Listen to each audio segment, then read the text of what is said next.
Hey everyone, welcome back to the channel. Recently, I was gifted a Steam Deck.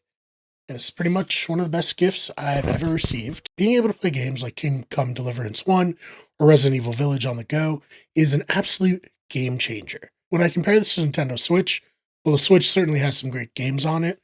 I have to confess, I've never really been a huge fan of Nintendo games, except for Pokemon. You got their hooks into me with the anime when I was a kid, and I've been buying games of questionable quality ever since. Can't wait to get Pokemon ZA for my Switch 1, which will probably run at like 15 frames a second. I should be clear, I may sound like I'm being sarcastic or trying to come off like I'm above playing Pokemon games now, but for real, day one, I will be playing Pokemon ZA. Anyways, the best part about the Steam Deck is, as a PC gamer primarily, I already have a pretty full library of titles. Years of mindlessly purchasing games during Steam summer sales is finally paying off. Who's the idiot for buying literally hundreds of games I've never even installed now? Was that? I'm still the idiot. Well, okay. But also, this means that I can play Project Zomboid on the toilet if I wanted to. So, I'm kidding. I wouldn't do that. I would probably bring it to a family party and sit in the corner, not engaging with anybody as I play Stardew Valley. But, don't worry. They're used to that. Remember, lifelong Pokemon gamer here. Anyways, I figured that if I was going to be a Steam Deck player, I should probably embrace that entirely. Really figure out what games were made to be played on the go. Fortunately, Steam tells you how well games run on the Steam Deck, if at all, which is just a really great feature. So I did some research consisting of Google searches and watching a bunch of YouTube videos. So real serious research. And one game kept being recommended, Balatro. Now, I wasn't too familiar with the game outside of the random meme that I'd see on Twitter and not really understand. I was aware that it was a huge hit, selling over 5 million copies and gaining critical acclaim with a 90 on Metacritic, while winning Game of the Year at the Game Developers Choice Awards, but I never really thought that it would appeal to me. I mean, I enjoy poker, but a roguelike deck building game based on poker?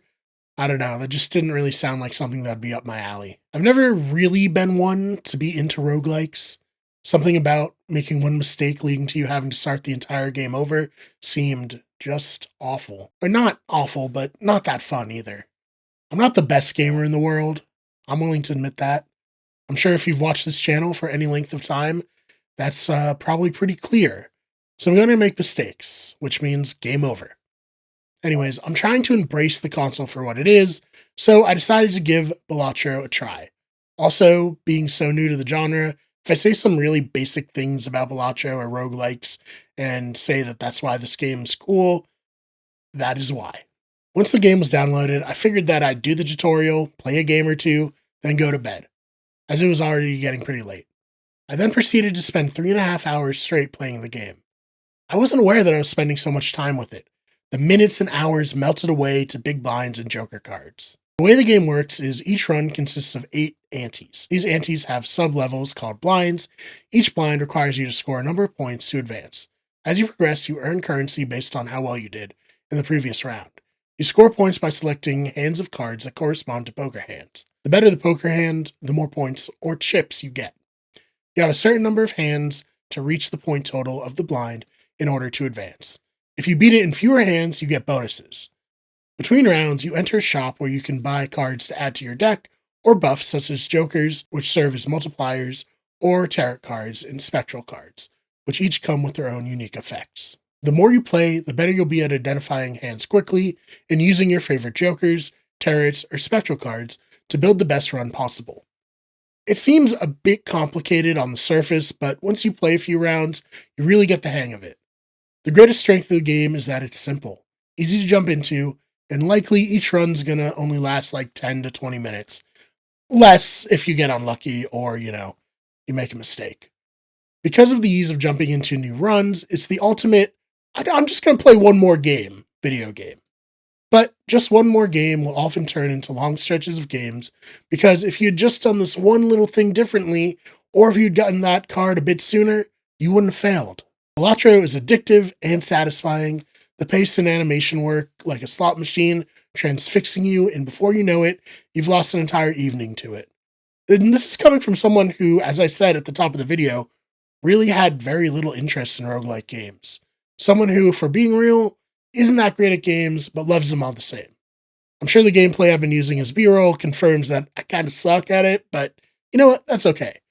Regardless of how well I do on any particular run, I can easily just fire up a new one and continue having fun. I truly believe a Balatro has changed my mindset on roguelikes in general. So much so that I've been eyeing other games to try out, such as Returnal or Hades. In fact, if you're somehow stumbled upon this video and are like a roguelike super fan, which should I try out next? Which would make a good video game for a beginner? Let me know in the comments. Thank you so much for checking out this video.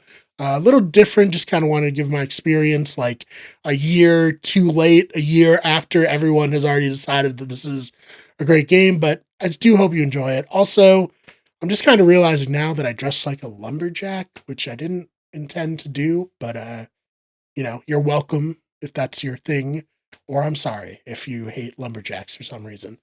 Anyways, please subscribe to the channel. We got video essays coming out every single week on video games and television. Check out our other channels, Those Fake Nerds, Weird Sports, and Better Radio, which is our podcasting channel. And we will see you in the next one.